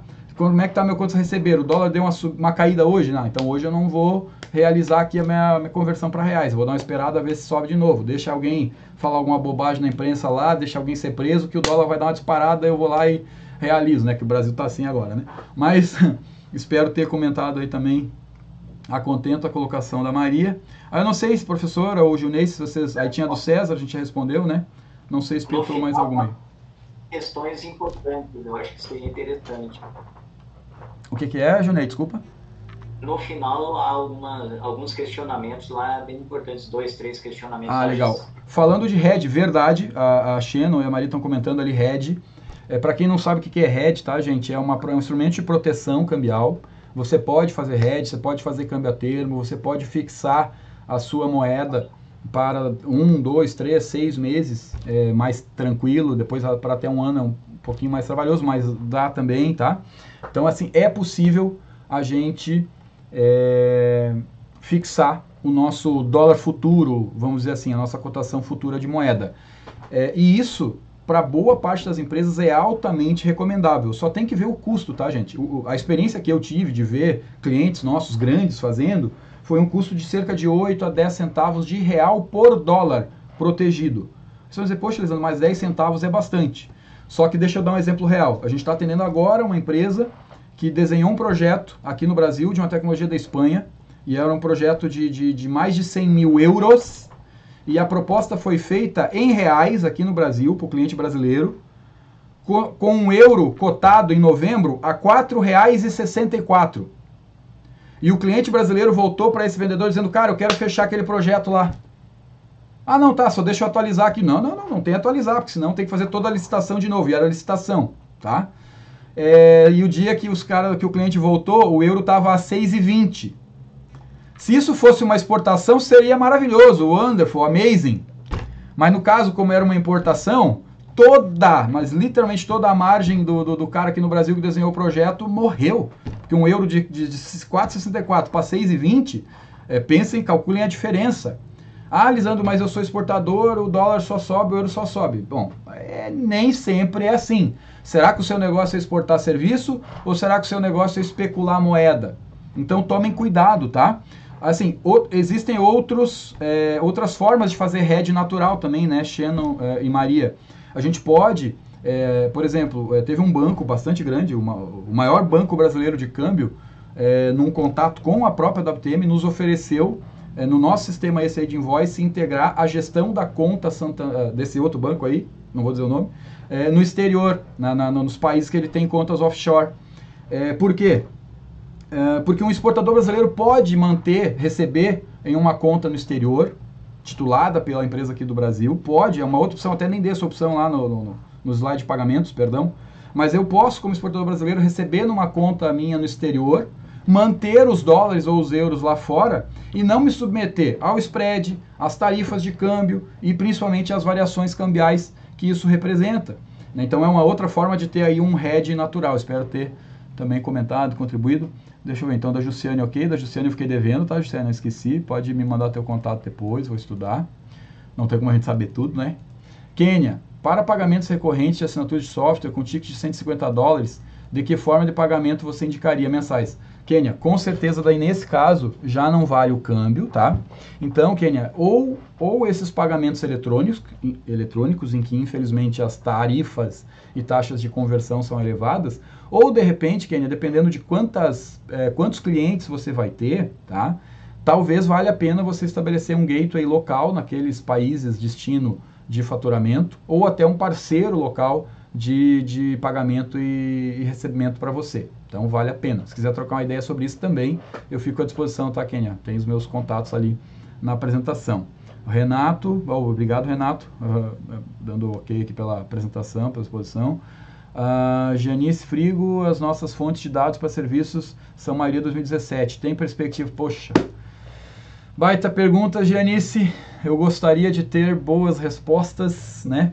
Que as nossas últimas estatísticas oficiais são de 2018, né? Lançadas em 2018, mas realmente referentes a 2017.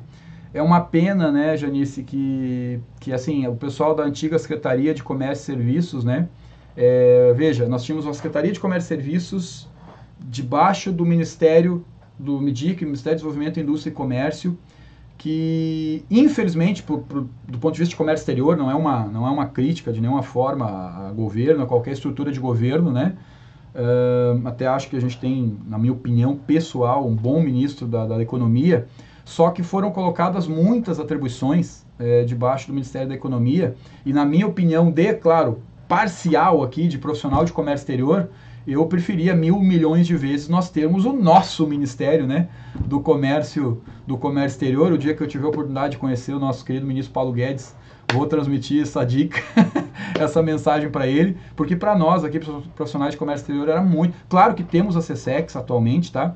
A CSEX conta lá, Janice, com excelentes profissionais. Eu conheci lá desde o secretário especial, secretário, diretoria, profissionais, tem um time muito competente, mas a CSEX ficou com bastante atribuições, inclusive as atribuições do Cisco-Serv, tá, Janice?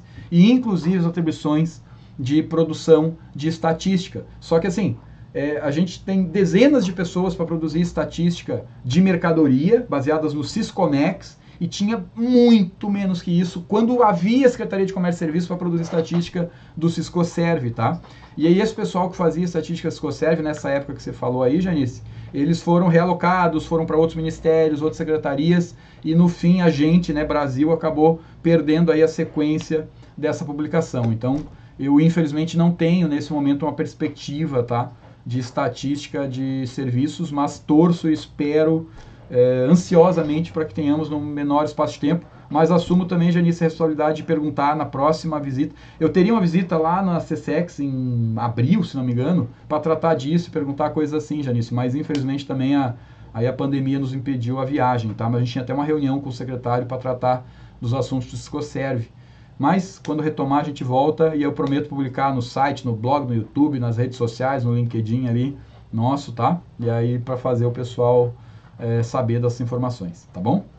Laura, Lisandro, qual site você recomenda para verificar acordos comerciais em vigor e serviços? Quem perguntou isso foi a Laura, né? É isso, Laura, de novo. Gente, muito boas as perguntas todas de vocês, parabéns, tá? Laura, vou mostrar aqui aqui, ó, no meu já está salvo, né? Acordos para evitar a dupla tributação. Não há outro site, na minha opinião, melhor do que a própria fonte, tá, Laura? É o site da Receita Federal, tá bom? Tem as bandeirinhas ali já bem bonitinho, tá? Se carregar aqui no meu computador, que não está carregando agora, mas eu acho que a Laura já entendeu, né? Que é o site aqui da Receita, tá, Laura? Não está carregando agora, está demorando aqui a minha internet, só para fazer eu passar vergonha. Mas você já entendeu, né? Põe lá no Google acordos para evitar a dupla tributação, vai aparecer, não está carregando agora. Vocês estão me ouvindo aí, só por curiosidade? Porque que deu um errinho ali no site, talvez seja... ouvindo, sim. Ah, então é o site da Receita que tá fora do ar, não somos nós, tá? Mas no site da Receita tá, Laura. E se você quiser seguir a gente também, Laura, tá? Nas redes sociais, o site da WTM, a gente sempre publica, porque assim, tem coisas que não estão lá, tá, Laura? O Brasil está costurando um acordo aí com os Estados Unidos, aproveitando que os nossos presidentes aí de Brasil e Estados Unidos estão amiguinhos agora, então que tomara que isso vire um acordo aí, né, de, não só de comércio, como de tributação também pra gente, tá? Eu sei que tem conversas, tá, Laura? Tem com Singapura também. Então, assim, no blog lá da WTM a gente publica quando estão sendo costurados novos acordos, tá bom? E a Xeno falou verdade, obrigado. A Maria também, obrigado, Lisandro. Fazer um RED, bacana, a gente falou de RED, é uma boa ideia, sim, Maria. Tanto o contrato daqui do Brasil, ou até, de repente, manter um pouco do dinheiro fora. Imagina um exportador que tivesse deixado uma graninha fora aí agora, durante a pandemia, né, que o dólar deu uma disparada, teria sido um RED bem bacana.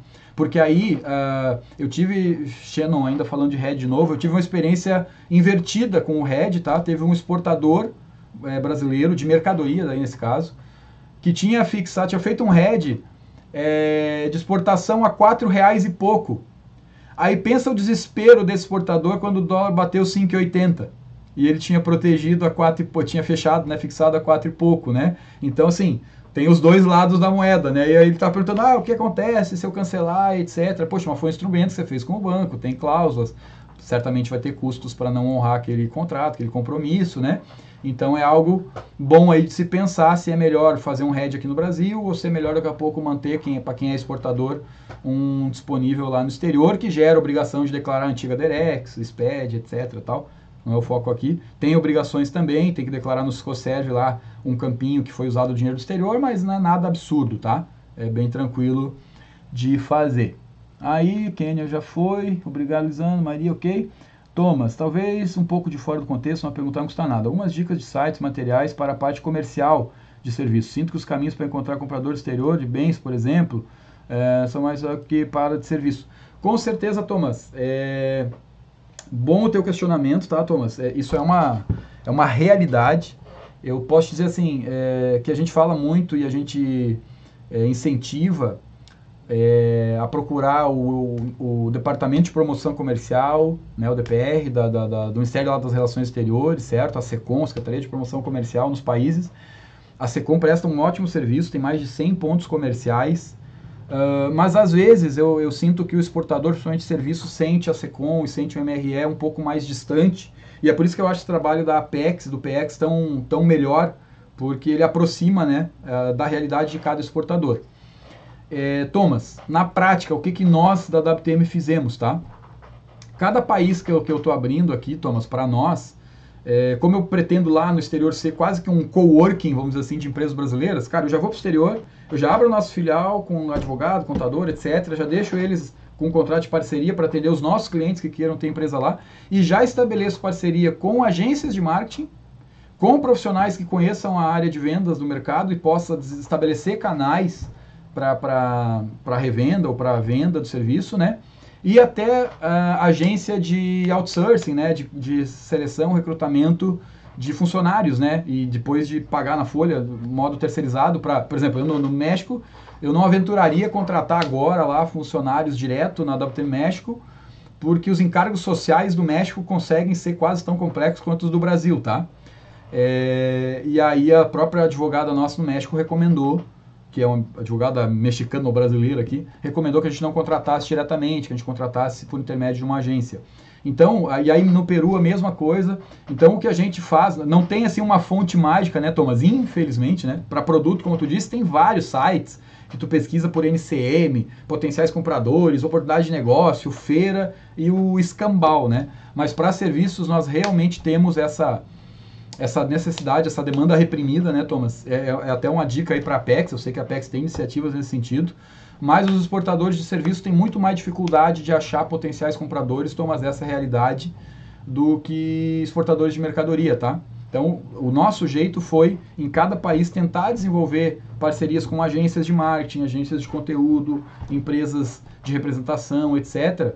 Para nós, exemplo, México, a gente tem um parceiro aqui no Brasil, que é mexicano, que mora no Brasil, que tem uma empresa domiciliada no México, mas ele está aqui no Brasil e o trabalho dele é levar a empresa brasileira para o México e trazer a empresa mexicana para o Brasil. Então, quando é México, a gente direciona boa parte dos nossos clientes para essa empresa, parceira nossa, para que ela possa ajudar os exportadores brasileiros a se estabelecer no México e localizar onde é que tem os melhores mercados. Ele já sabe qual é o melhor estado mexicano para determinado tipo de serviço, entendeu? Então, normalmente, respondendo objetivamente, Thomas, com parcerias locais. É o jeito que a gente encontrou de tentar mitigar esses problemas, tá? O Thomas falou, sou TexPX, Rio Grande do Norte. Nossa, Rio Grande do Norte, já estive aí, Thomas, no Rio Grande do Norte, na nossa Fierne, com o pessoal aí, seu Suterland, o Felipe, que são da Terra Sul, parceiros nossos aí também da WTM, o pessoal do Supermercado Nordestão aí, cliente nosso também, muito legal. Vai ser um prazer, inclusive, aí, quiser chamar nós aí para voltar para o Rio Grande do Norte, para Natal, dificuldade zero, tá? Para aceitar um convite para ir para aí. É só a Covid deixar, mas a hora que der, chama primeiro, a gente primeiro vai, depois pergunta para que é, tá? Giovana, obrigado, Giovana, pelo feedback. César, existe algum site que possa consultar as condições para fazer uma intervenção em outro país? Por exemplo, vendi um serviço no país, eu preciso ir um mês na fábrica dele, fazer o comissionamento desse serviço. César, vou dar uma dica de nós bater um papo sobre isso, tá? Para eu entender melhor esse teu case aqui, para eu não estender demais, que eu já estou abusando da professora e do Gilney aí, e de todos os participantes. Os 30 guerreiros que continuam com a gente na sala aí, obrigado, né? Mas César, esse teu caso aí posso ver contigo aí no off também. Rafael Aguilisandro, até mesmo quanto ao mapeamento de oportunidades. Sim, mapear as oportunidades no país, eu acho que vai lá na mesma pergunta do Thomas, né? Como é que a gente faz para mapear as oportunidades, né?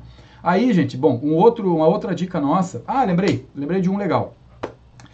É legal, mas que me lembra de uma coisa triste também, né? A Covid, acho que cancelou um evento que nós iríamos palestrar. Eu tinha tido a honra de receber, né? Porque só não aconteceu o evento. Tive a honra de receber um convite da Associação Brasileira de Comércio Exterior, da AEB, para ocupar a cadeira brasileira na ALIS, né? Na Associação Latino-Americana de Exportadores de Serviço, num congresso que seria feito no final desse ano em Barbados, né? E aí, gente, a ALIS, então vou dar essa dica, tá, gente? Para o Thomas e para o Rafael, talvez a gente não encontre exatamente o que a gente quer, mas a gente encontra conexões. Na ALIS, na Associação Latino-Americana de Exportadores de Serviço, a gente tem várias entidades, como a própria Associação de Comércio Exterior no Brasil, Pró-México, Pró-Colômbia, e assim, cada país, gente, tem normalmente não uma Apex, não necessariamente uma agência de promoção, mas tem algum mecanismo, alguma entidade, instituição que ajuda a fazer negócios no país ou a empresa do país a fazer negócio no exterior. A WTM, por convite do pessoal do PX de São Paulo, a gente participou com o Bradesco e com a Cielo, foram Bradesco, Cielo e WTM, a gente participou de uma rodada para ajudar empresas de Israel a se estabelecer no Brasil. Então vejam, os caras de Israel procuraram o Israel Trade, que é um braço do governo israelense para estabelecer empresas em outros países, no caso aqui Brasil. Eles procuraram por sua vez o PX e o PX nos conectou com os israelenses. Então nós brasileiros podemos fazer o mesmo caminho.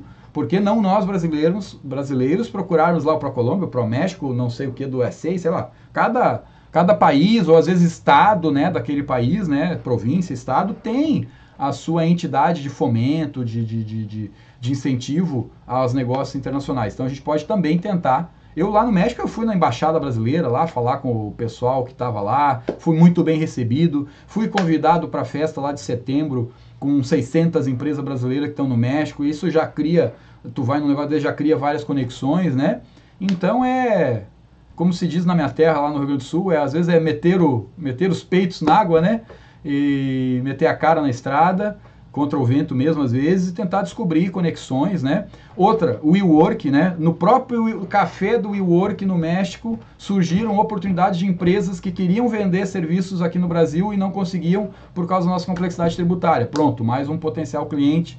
Então, assim, estar na estrada, estar no exterior, ir. No Peru, a gente foi participar de um Go Startups, uma iniciativa que reúne várias das principais startups peruanas, muito legal também.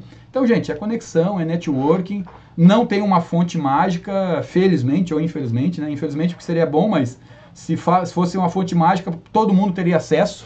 Então, às vezes, o grande segredo está em meter a cara na estrada, ir para o país, né? Eu fui para o Vale do Silício lá sem falar inglês direito, mal sabia pedir um copo d'água, fiquei um mês inteiro sozinho estudando inglês antes de ir para a missão com o pessoal da Startse. Fomos visitar essas grandes empresas lá de fintechs, etc.